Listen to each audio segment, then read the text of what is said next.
Do you remember ever saying or thinking, "It's not fair"? Sometimes older people seem to say this a different way.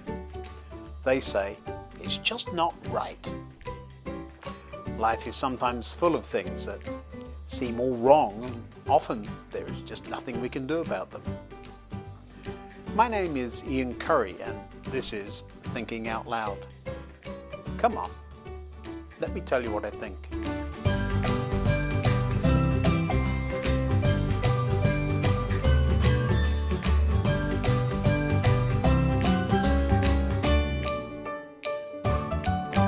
Long ago, when the boys were small, we would sometimes run into a situation I'm sure many parents have had to face.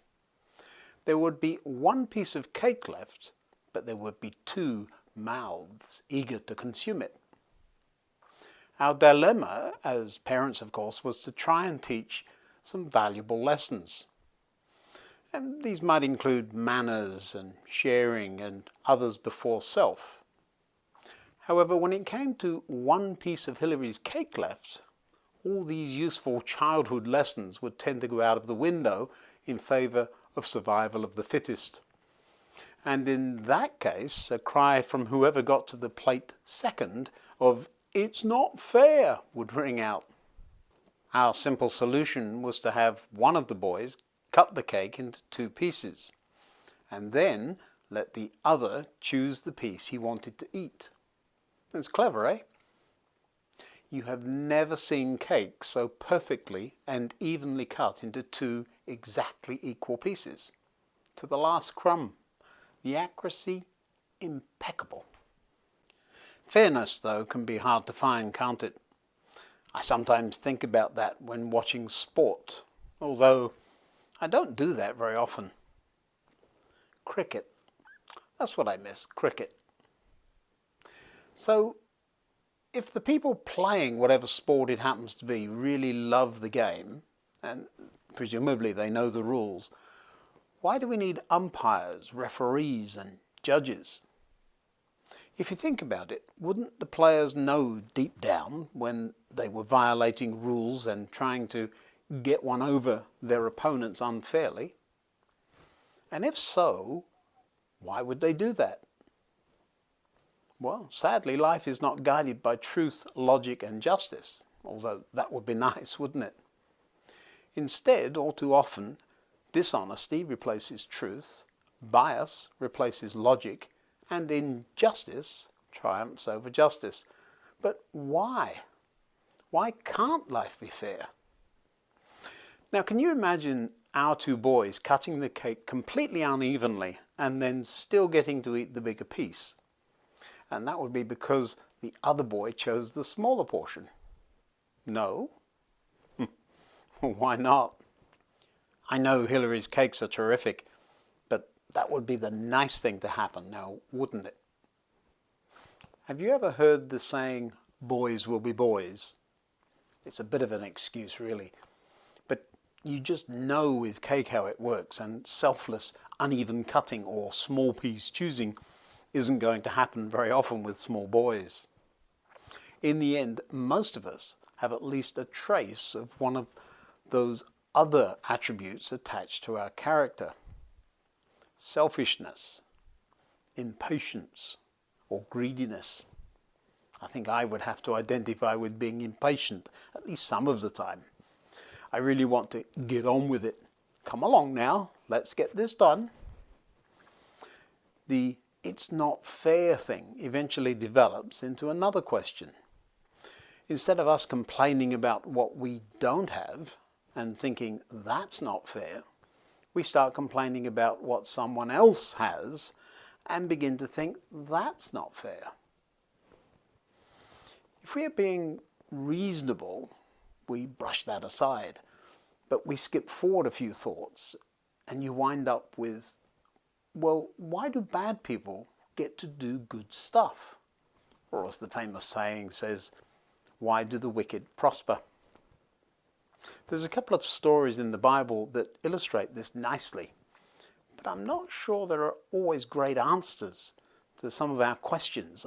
Well, other than to say, no, isn't fair, but then life isn't fair. Let's have a look. Now, Matthew records a story Jesus told about a landowner who went out early one morning to hire workers for his vineyard. He agreed to pay the normal daily wage and sent them out to work. So far, so good. Everyone is happy. At 9 o'clock in the morning, he was passing through the marketplace and saw some people standing around doing nothing. So he hired them, telling them he would pay them whatever was right at the end of the day. These are the people like me who don't like early morning. None of this early bird catching the worm thing. But for once, they'd been hired. So they went out to work in the vineyard. At noon and again at 3 o'clock, he did the same thing. At 5 o'clock in the afternoon, he was in town again and saw some more people standing around. He asked them, "Oh, why haven't you been working today?" And they replied, "Because no one's hired us." The landowner told them, "Then go out to join the others in my vineyard."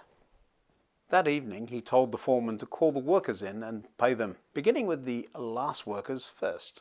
When those hired at 5 o'clock were paid, each received a full day's wage. When those hired first came to get their pay, they assumed they would receive more, but they too were paid a day's wage. When they received their pay, they protested to the owner.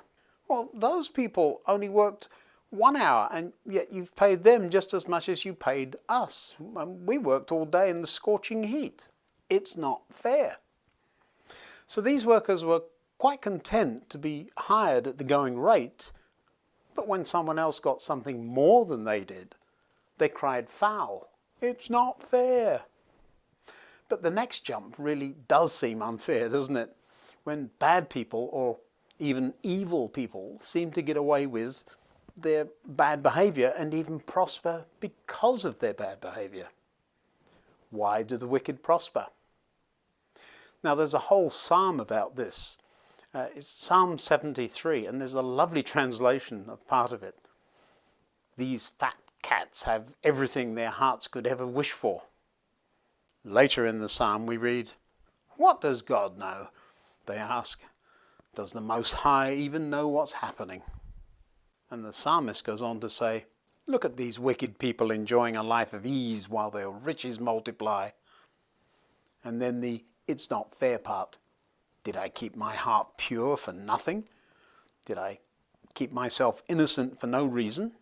Life isn't fair, is it? And when we see things around us going ways that we think they shouldn't, we are quite often capable of asking that awful question: why do the wicked prosper? Actually, Psalm 73 goes on to give at least a partial answer. In the long term, they really don't prosper. But we want things fixed now. Impatience, right? I found a lovely verse that has helped me with this kind of thinking, and perhaps it will help you too. It's found in another psalm, not Psalm 73, but appropriately the other way round, Psalm 37. And as ever, the whole psalm has a lot hiding in it. And perhaps you can have a look at that later and see what you think. Be still in the presence of the Lord and wait patiently for him to act. Don't worry about evil people who prosper or fret about their wicked schemes. Be still in the presence of the Lord. You see, when we take our focus off of the broken mess around us and our focus on our situation, what are we doing? Taking time to be still with God? Are we asking the right questions even? Are we taking time to be who God intended us to be? Can we say we're free from bias, dishonesty, or injustice? Are we selfish, impatient, or greedy? When compared with being still with God, I expect I fall short of just about any measure of good, don't you? Well, summer's coming along. Things outside are starting to calm down, so one of these days we'll have to take thinking out loud outside again. After I've had a little bit of be still time, perhaps.